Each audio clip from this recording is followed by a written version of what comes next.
ഈ വീഡിയോ ഞാൻ ഇൻസ്റ്റഗ്രാമിൽ ഇട്ടപ്പോൾ എനിക്ക് ഒരുപാട് എൻക്വയറീസ് വന്നായിരുന്നു എവിടെയാണ് ഈ സ്ഥലം എന്ന് ചോദിച്ചിട്ട്.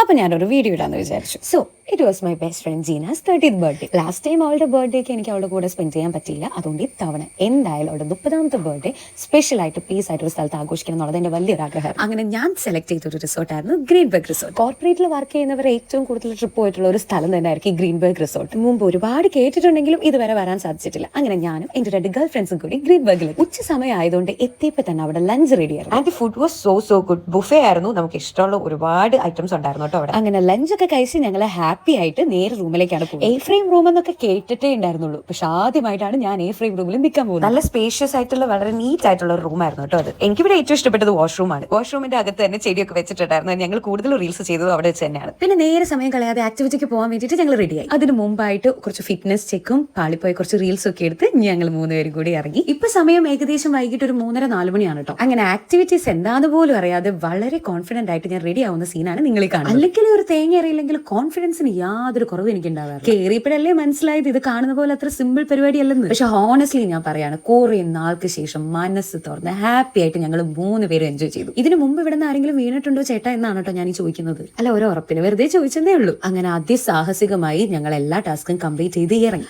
അവിടുത്തെ പരിപാടി കഴിഞ്ഞ് ഞങ്ങൾ നേരെ സിപ്പ് ലൈൻ ക്രോസ് ചെയ്യാൻ പോയി. അതും വളരെ സിമ്പിൾ ആണെന്ന് ഓർത്ത് ആദ്യം തന്നെ ചാടി കയറി ഞാൻ തന്നെയാണ് കയറി. പിന്നെയല്ലേ മനസ്സിലായത് തിരിച്ചു വരണമെങ്കിൽ നമ്മൾ പണിയെടുക്കണം. അങ്ങനെ കഷ്ടപ്പെട്ട് അവിടുന്ന് പണിയെടുത്താണ് ഞങ്ങൾ തിരിച്ചെത്തിയത്. ഇത് ജീനയുടെ മാസ്മരികമായ പെർഫോമൻസ് ആണ്. ജീന കറക്റ്റ് കയറിയപ്പോഴേക്കും അവിടെ ആൾക്കൂട്ടും. എന്തായാലും ഈ ആക്ടിവിറ്റി കഴിഞ്ഞതോടുകൂടി ഒട്ടനെ തന്നെ ജിമ്മിൽ പോകണം എന്നുള്ള തീരുമാനം ഞാൻ എടുത്തു. അത് കഴിഞ്ഞ് നേരെ ഞങ്ങൾ വാട്ടർ ആക്ടിവിറ്റിയിലേക്കാണ് കേട്ടോ പോയത്. 2 സഹോദരന്മാർ അവിടെ കയാക്കിംഗ് ആണെന്ന് പറഞ്ഞ് തുഴഞ്ഞുകൊണ്ടിരിക്കുന്നതാണ് നിങ്ങളെ കാണുന്നത്.